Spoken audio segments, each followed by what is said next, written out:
আসসালামু আলাইকুম এভরিওয়ান। আজকে আমি আপনাদের সাথে মাওয়ার রেসিপি শেয়ার করব। আপনারা চাইলে খুব সহজে বাসায় দোকানের মতো ঝরঝরে মাওয়া তৈরি করে নিতে পারেন মিষ্টি বা যে কোনো সুইট রেসিপির জন্য।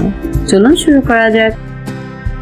প্রথমে আমি এখানে একটি প্যান নিয়ে তাতে দিয়ে দিচ্ছি 2 টেবিল চামচ পরিমাণ ঘি।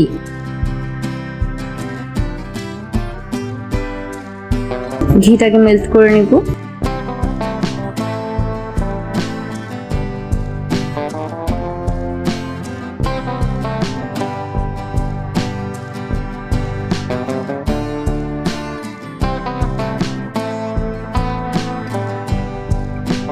ঘিটা মেল্ট হয়ে গেলে সেখানে আমি দিয়ে দিচ্ছি হাফ কাপ পরিমাণ তরল দুধ।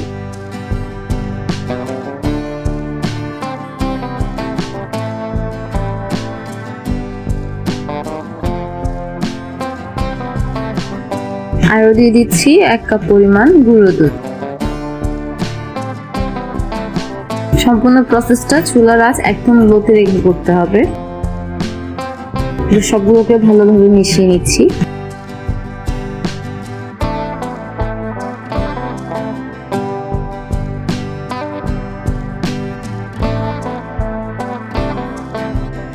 খেয়াল রাখতে হবে যেন কোনো লাম্পস না থাকে। স্প্যাচুলার সাহায্যে নেড়ে চেড়ে আমি সবকিছুকে স্মুথ করে নিচ্ছি। দেখতে পাচ্ছেন আস্তে আস্তে দুধটা ঘন হতে শুরু করেছে।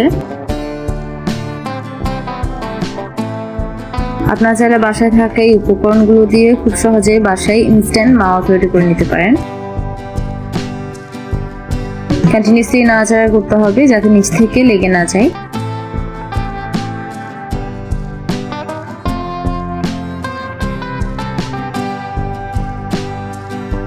মাওয়াটা ঘন হতে শুরু করেছে।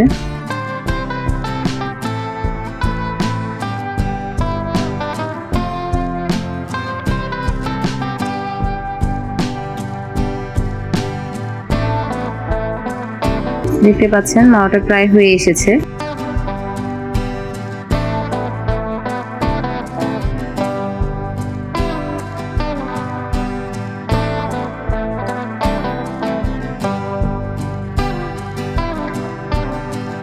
যখন দেখবেন মাওয়াটা প্যানের গায়ে থেকে নিচ থেকে উঠে আসছে তখন বুঝে নেবেন মাওয়াটা হয়ে গেছে।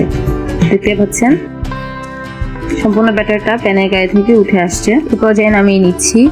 একটা ক্লিন র্যাপ নিয়ে আমি মাওয়াটা র্যাপের মধ্যে দিয়ে দিব। স্প্যাচুলার সাহায্যে হালকা হাতে চেপে চেপে একটা শেপ দিয়ে নিব। আপনারা যদি ঝরঝরে মাওয়া চান সেক্ষেত্রে আপনারা এই স্টেপটা ফলো না করলেও চলবে। এই পর্যায়ে আপনারা চাইলে মাওয়াটা ব্যবহার করতে পারবেন। আমি মাওয়াটাকে ক্লিন র্যাপ দিয়ে মুড়িয়ে নিচ্ছি। মাওয়াটা এখন গরম আছে। এই গরম অবস্থাতেই কাজটা করতে হবে। শক্ত হয়ে গেলে এই প্রসেসটা করা পসিবল হবে না।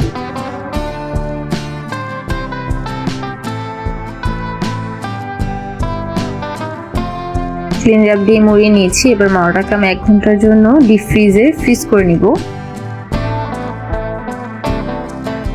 ফিরে এলাম 1 ঘন্টা পর। এবার ক্লিন র্যাপ থেকে আমি মাওয়াটা খুলে নিচ্ছি। দেখতে পাচ্ছেন মাওয়াটা কত শক্ত হয়েছে। এবার একটি গ্রেটারের সাহায্যে আমি মাওয়াটাকে ঝুরঝুরে করে নিব।